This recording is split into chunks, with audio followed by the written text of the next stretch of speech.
अलान और सीबोल्ट दोनों ही यहाँ पे पोकेमॉन एनिमे के सबसे ताकतवर ट्रेनर्स में से एक हैं। जहाँ सीबोल्ट जो कि अभी तक पोकेमॉन एनिमे में बताए गए सारे के सारे एलीट फोर्स में से सबसे ज़्यादा ताकतवर है, या फिर मैं ये कहूँ कि ये नाम का एलीट फोर है, असल में एक चैंपियन लेवल का ट्रेनर है। और वहीं दूसरी तरफ अलान जो कि कालोस लीग का विनर रहा है, एंटी टीम फ्लेयर का मेंबर है, जो कि लाइसेंडर के अंडर ट्रेन हुआ है। इसी से तुम इसकी ताकत का अंदाजा लगा सकते हो। इन दोनों के एस पोकेमॉन यानी कि अलान का चार्जार्ड और सीबोल्ट का ब्लास्टॉयस बेस फॉर्म में तो ताकतवर है ही, लेकिन जब ये अपने मेगा फॉर्म में आ जाते हैं तब ये लियोन के चार्जार्ड के बाद पोकेमॉन एनिमे के सबसे ताकतवर स्टार्टर्स बन जाते हैं। पर दोनों में ज्यादा ताकतवर कौन है? गाइस मैं पहले एक बात क्लियर कर देता हूँ कि सीबोल्ट के ब्लास्टॉयस और अलान के चार्जार्ड में पहले ही एक फाइट हो चुकी है, जिसमें सीबोल्ट का ब्लास्टॉयस बड़े आराम से जीत गया था। पर उस समय चार्जार्ड उतना ट्रेंड नहीं था, मगर अंत तक आते आते नो डाउट वो एक चैंपियन लेवल का पोकेमॉन बन गया था। इसलिए गाइस आज की इस वीडियो में हम यहाँ पे अलान के उस चार्जार्ड को लेने वाले हैं जो कि अपने फुल पोटेंशियल पे था कालोस लीग के फाइनल्स में। और हाँ गाइस, वीडियो में कोई भी जीते आप लोग ऑफेंड मत होना। आपके ओपिनियन में दोनों में कौन ज्यादा स्ट्रॉन्ग है ये आप कमेंट से बता सकते हैं।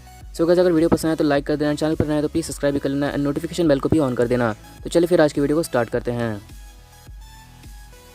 अलान का चार्जार्ड और सीबोल्ट का ब्लास्टॉयस दोनों पोकेमॉन काफी ताकतवर हैं, इसलिए हम इन दोनों का कंपैरिजन 5 पॉइंट्स के ऊपर करेंगे। Attack power, durability, stamina, speed and reflexes और सिग्नेचर मूव, जिनमें से सिग्नेचर मूव का राउंड सबसे इंपॉर्टेंट है, क्योंकि अंत में यहाँ पे सिग्नेचर मूव ही किसी बैटल का एंड डिसाइड करता है। तो शुरुआत करते हैं राउंड 1 से। सबसे पहला राउंड आता है अटैक पावर का। तो अगर अटैक पावर की बात करें तो इसमें कोई डाउट नहीं है कि यहाँ पे अलान के चार्जार्ड की अटैक पावर अब यहाँ पे एक चैंपियन लेवल की पोकेमॉन की जितनी हो चुकी है। भले ही शुरू में उसकी अटैक पावर इतनी ज्यादा नहीं थी, पर कालोस लीग के फाइनल्स के आते आते उसकी अटैक पावर एक चैंपियन लेवल की पोकेमॉन की जितनी हो गई थी। ये अपने हर एक अटैक से काफी ओपी फीट्स दे चुका है, जैसे कि अपने फ्लेम थ्रोअर से यहाँ पे मेगा एग्रॉन और मेगा चार्जार्ड वाई को वन शॉट कर चुका है। पर सबसे बड़े फीट्स यहाँ पे इसने अपने dragon claw and blast burn attack से दिए, जैसे कि अपने ड्रैगन क्लॉ से mega Pinsir, mega Alakazam, mega Venusaur, Remo के मेगा गार्चम्प और ये पता नहीं कितने सारे ओपोनेंट्स को हरा चुका है। प्लस ये अपने ड्रैगन क्लॉ से 50% ज़ायगार्ड तक को नीचे गिरा चुका है और प्राइमल ग्राउडॉन के प्रेसिपास ब्लेड को भी काट चुका है। और यार ब्लास्ट बर्न के तो क्या ही कहने, इस अटैक को यहाँ पे स्टीवन के मेटाक्रॉस के अलावा कोई भी नहीं सह पाया। ब्लास्ट बर्न से तो यहाँ पे इसने तबाही मचा के रख दी। आई डोंट थिंक इसका ब्लास्ट बर्न चैंपियंस के अलावा कोई भी सह सकता है। अब हम बात करें अगर सीबोल्ट के मेगा ब्लास्टॉयस के अटैक पावर की, तो उसकी भी अटैक पावर यहाँ पे एक चैंपियन लेवल की पोकेमॉन जितनी है।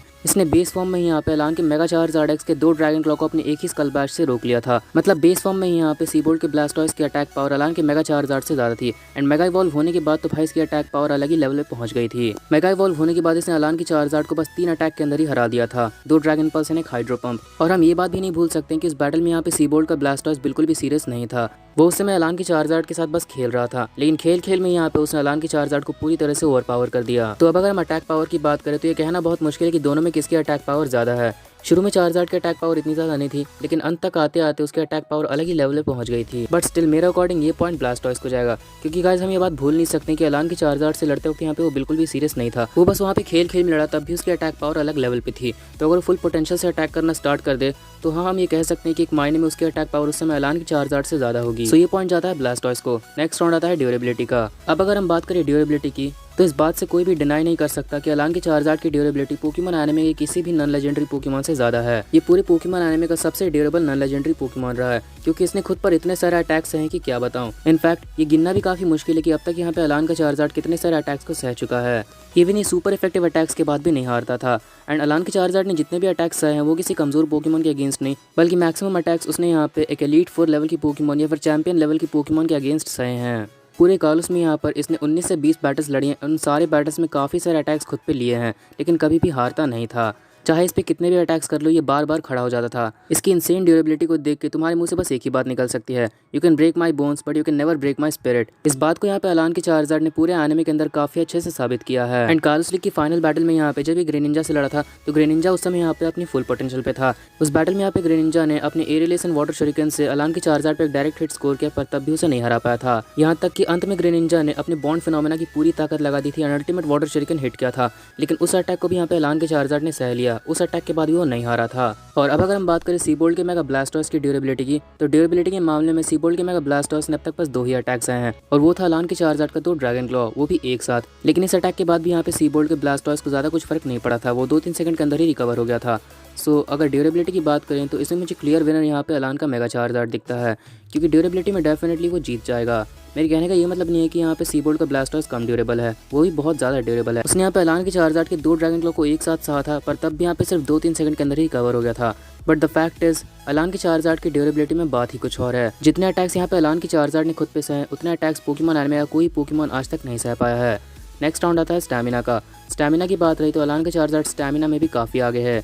इसका अंदाजा तो हम इसी बात से लगा सकते हो कि अलान का चार्जर्ड बिना रुके 10 पोकेमॉन से लगातार लड़ा था, और वो भी 10 मेगा इवॉल्व पोकेमॉन। और हम ये बात भी नहीं भूल सकते कि उन 10 ट्रेनर्स को लाइसेंडर ने चुना था, क्योंकि उसे अलान की रियल स्ट्रेंथ देखनी थी, क्योंकि उसका प्लान इतना जोखिम भरा था कि वो यहाँ पे किसी कमजोर ट्रेनर को अपने अंडर नहीं ले सकता था। इसीलिए मुझे नहीं लगता कि लाइसेंडर जैसा सुपर विलन अलान की स्ट्रेंथ को चेक करने के लिए किसी कमजोर ट्रेनर को लाएगा, क्योंकि उसका अल्टीमेट प्लान ज़ायगार्ड को कंट्रोल करना था, एंड ज़ायगार्ड के सामने कोई नॉर्मल पोकेमॉन 2 सेकंड भी नहीं टिक सकता। फर्स्ट बैटल में भी यहाँ पे अलान के चार्जर्ड ने बैक टू बैक लगातार 10 पोकेमॉन को हराया था। अलान के चार्जर्ड के अलावा इतने सारे पोकेमॉन का किसी ने आज तक अकेले सामना नहीं किया है। प्लस हम ये भी नहीं भूल सकते हैं कि अलान के चार्जर्ड ने उस बैटल में एलीट 4 के एज पोकेमॉन मेगा हाउंडूम को भी हराया था। और इसके अलावा हम फाइनल बैटल भी नहीं भूल सकते हैं, जहां पर कार्लोसली की फाइनल बैटल में ग्रेनिंजा को हराने की कुछ ही देर बाद वो दोबारा से एक बैटल में एंगेज हो गया था, जहां पर उसे सामना करना पड़ा था लाइसेंडर की सुपर पावरफुल मेगा gyarados का। सो हाँ, ये स्टैमिना के मामले में भी लगभग अनबीटेबल है। अब हम बात करें अगर सीबोल्ट के मेगा ब्लास्टॉयस की स्टैमिना की, तो स्टैमिना के मामले में यहाँ पे सीबोल्ट का मेगा ब्लास्टॉयस उतना आगे नहीं है, क्योंकि आज तक यहाँ पे इसने कभी 1.5 मिनट भी फाइट नहीं की है। हाँ, इसके पीछे ये भी रीज़न था कि इसने अलान के चार्जर्ड को 1.5 मिनट से भी कम समय में हरा दिया था, तो बैटल तो यहाँ पे उसी समय खत्म हो गई थी। इसलिए यहाँ पे सीबोल्ट के ब्लास्टॉयस को ज़्यादा देर लड़ने की ज़रूरत नहीं पड़ी थी। बट स्टिल स्टैमिना की बात रही तो यहाँ पे हम बिना देखे जज नहीं कर सकते हैं। हाँ, लॉजिकली देखा जाए तो सीबोल्ट का ब्लास्टॉयस स्टैमिना में बहुत आगे होगा, क्योंकि ऑब्वियसली वो एक एलीट 4 का एस पोकेमॉन है, प्लस सबसे ताकतवर एलीट 4 का, जो कि एक एलीट 4 कम बल्कि चैंपियन लेवल का ट्रेनर ज़्यादा है। लेकिन तब भी बिना देखे यहाँ पे सीबोल्ट के ब्लास्टॉयस के स्टैमिना को जज करना आई डोंट थिंक सही रहेगा।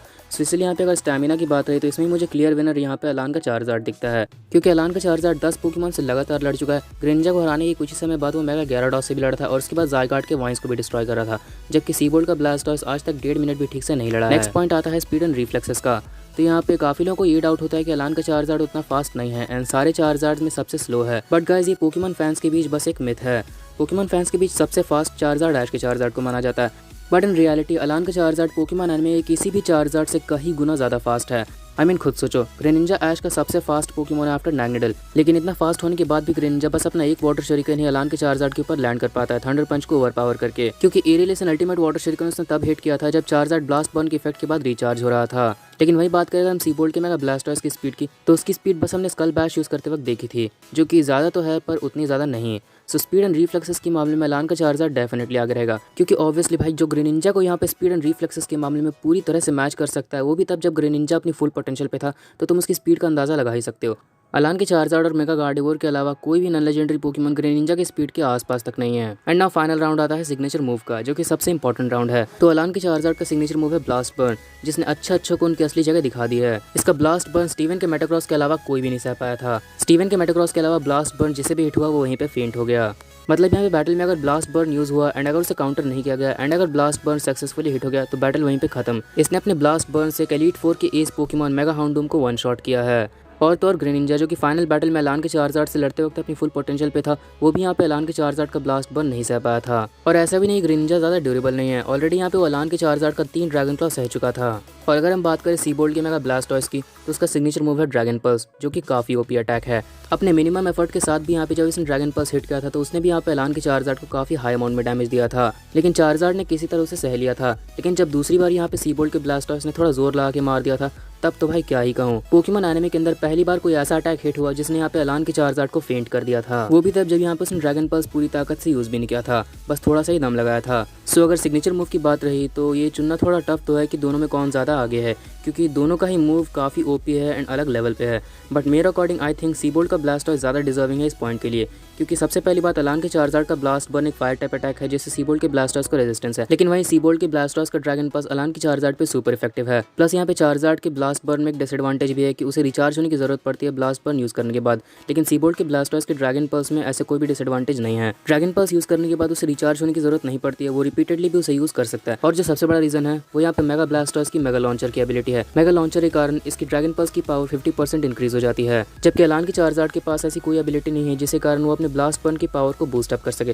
प्लस यहाँ पे ब्लास्टॉयस के पास 3 कैनन्स है जिससे वो 3 ड्रैगन पल्स एक साथ फायर कर सकता है। तो अगर हम बैटल फैक्टर्स के अकॉर्डिंग देखें तो इसमें कोई डाउट नहीं कि बैटल फैक्टर्स में यहाँ पे अलान का चार्जर्ड ज्यादा डोमिनेटिव रहेगा, क्योंकि stamina and speed and reflexes में यहाँ पे इसे क्लियर विन मिल जाता है। लेकिन अब अगर हम बात करें बैटल कंडीशंस की, तो ये कहना बहुत ज्यादा टफ हो जाता है कि दोनों में कौन ज्यादा ताकतवर है, क्योंकि दोनों पोकेमॉन लगभग सेम लेवल पे हैं। अलान के चार्जर नो डाउट पहले कमज़ोर था, लेकिन अब इतना ज़्यादा ताकतवर है कि वो सीबोल्ट के ब्लास्टर्स को डेफिनेटली हरा सकता है। उसकी अटैक, ड्यूरेबिलिटी, स्ट्रेंथ, स्टैमिना, ये सब कुछ यहाँ पे कालूस के अंत तक आते आते अलग लेवल पे पहुँच गई थी।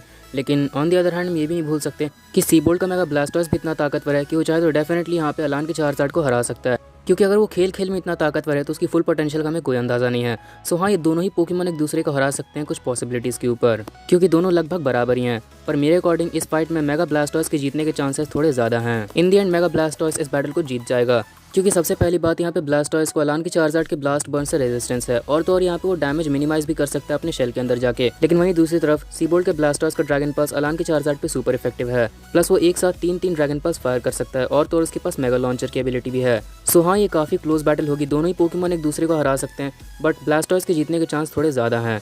आई मीन आउट ऑफ 10 में से यहाँ पे 6 बार ब्लास्टर्स जीतेगा एंड 4 बार चार्जार्ड। सो चलिए गाइस, आज के लिए बस इतना ही। मेरे ओपिनियन से प्लीज़ ऑफेंड मत होना, ये दोनों ऑलमोस्ट बराबर हैं, इसलिए दोनों में विनर चुनना काफ़ी टफ है। आपके अकॉर्डिंग इन दोनों में ज़्यादा ताकतवर कौन है, आप कमेंट्स में बता सकते हैं। सो गाइस, अगर आपको वीडियो पसंद आया तो प्लीज़